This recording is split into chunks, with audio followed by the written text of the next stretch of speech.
So that was unexpected. In these totalitarian times, they give us a free speech bill. Can you believe that? Like, with all of these like restrictions that we're going through right now, they give us a free speech law. I was actually really surprised about that. I guess they need to give us some kind of angle to express ourselves, otherwise everyone would be kicking off. So with this new protection of free speech, I'm going to tell you what I think the film Black Tarzan would be like. The new Disney remake. And of course it would have the message in it. It would be an anti-racist film. It would have, it would be super duper pro-black, it would be anti-white. It would have a Black Tarzan character, because, you know, there's no reason not to. And, you know, he'd be doing things like swinging through the jungle, you know, eating bananas with his feet. It'd be directed by Spike Lee. I think it'd be a good old time. It'd be a empowerment film. You know, people could go there, you could bring back so many things, and here's how I see it going down. It starts off in the deep jungles, and it's like, it's the old-fashioned days. It's when you've got, like, flintlock muskets and stuff like that, and you have to pour the gunpowder in. So anyway, you've got this British colonial guy sipping his tea, and there's a load of these black slaves being dragged out of the jungles, and Black Tarzan's going to be there as a kid. He's going to be getting pulled along and all that kind of stuff, and he sees a guy in front of him getting beaten. He's getting beaten by the white nut. And he manages to slip his thing, and he escapes into the jungle. Stop that, Niglet! And they're trying to load the guns and stuff. They're just going all over the place. Little Black Tarzan goes into the jungles, and he escapes into the undergrowth. No wait, Cedric. The jungle will do our job for us. Same as usual. Cut to modern day. You got Jane enjoying her high society life, mastering some kind of difficult instrument, or enjoying a sonnet, or enjoying a Shakespeare play. And she's just fucking, you know what? Bored. Just bored. I need some. Like say, we'll bring the women in. We'll bring their fantasies in and all that kind of stuff. So anyway, you see Jane looking into the jungle picture on the wall, and she's just fantasizing about those big black mandingos. And then there's like an exhibition going there. So she's like, well, I've got to get on that. So anyway, one thing leads to another. Ultimately, Black Tarzan kidnaps Jane. And, you know, she's like, oh my God. Black Tarzan just got her right by the tiny waist, swinging through the trees. They can't shoot him. Gets her into the middle of the woods, the jungle. And she's kind of fallen in love with this beast, this, oh, I guess you can't really say that. Cultural appropriator. So anyway, she's just fallen in love with this man, and just big, love-filled eyes, and he's looking down at her. And then there's the love scene where basically, you can't really show it, because it's a kid's film. You have to be creative with it. So you've just got like snakes slithering through the undergrowth, you know, and stuff like that, and a hand in the mud, and a bigger hand on top of it, just fucking shit.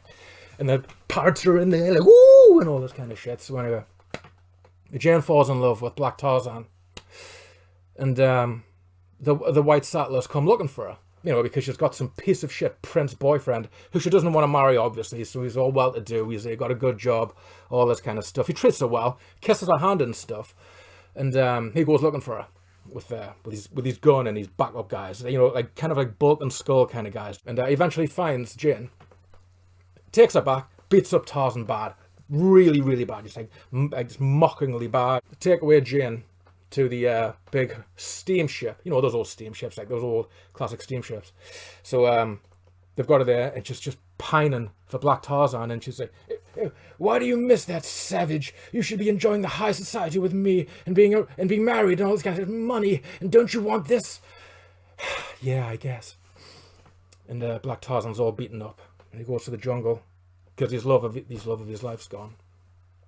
And all the jungle animals come around him. They're all sad as well, because there's capitalization going on. You know, they're trying to take away all the chopping down the woods and all this kind of stuff. Pure white man shit. So Black Tarzan's there, and he's looking around at his jungle denizens. Ooh. And they all look up. Ooh. And all, you know, you hear the music starting to rouse. Ooh. And all the monkeys are fucking good. Ooh. And it's echoing. Ooh, ooh, ooh, ooh. Just echoing through the woods. And the hunters are there like, it's coming from all fucking angles. Like, what? Oh, oh, oh, what? trying to load the rifles and stuff. And then you see it through the undergrowth. Like Lord of the Rings charge. That's the jungle denizens. That's not Black Tarzan. And they're loading the guns and all that kind of stuff. And that's when the music really kicks off. And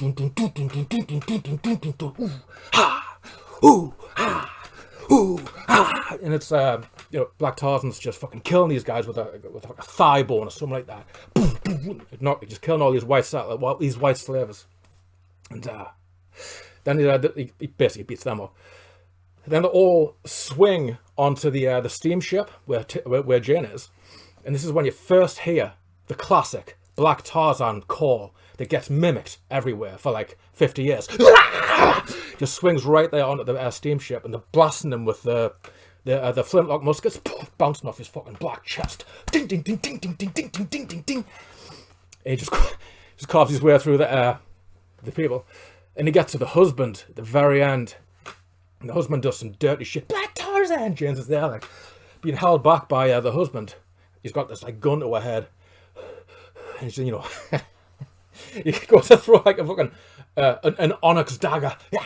Goes to throw it at the guy, almost kills Jane. But anyway, the husband kills Black Tarzan, shoots him in the chest. And he falls. He's dead. But so is the husband, because Black Tarzan got him. Jane's there, like, nursing Black Tarzan. Oh, Black Tarzan, I love you so much. And then it just cuts. Cuts to the very end. And Jane's back with her dad, the guy who was the enslaver in the very beginning. And Jane's pregnant now. And the dad's looking forward to getting this rich husband's estate, the prince's estate.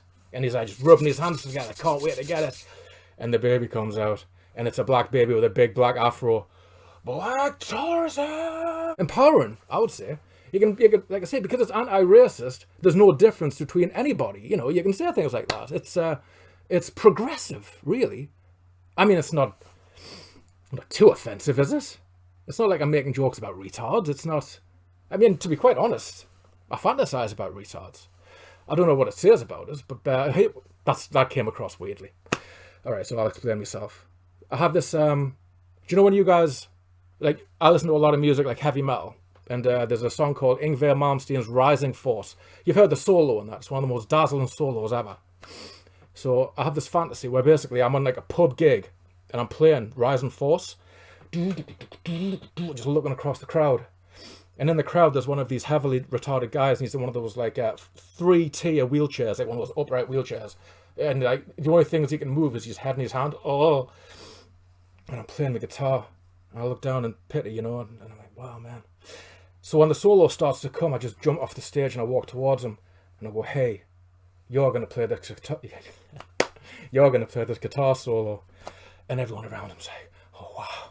So I hand him the guitar like, in a way, and I palm mute the strings where his little flipper's going to hit.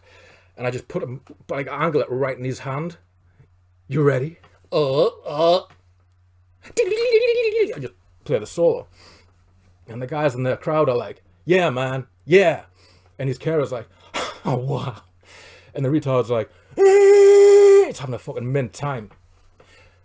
So I'm not a bad guy. I mean, I'm helping the guy. You know what I mean? It's like, there's nothing, what's wrong with that? What's wrong with a fantasy like that? I mean, I guess the only thing would be if the guy went home that night and saw his dad's guitar next to the fireplace, and his dad's like, oh, really? What? This? Oh my God. Please be a savant. And he hands him the guitar.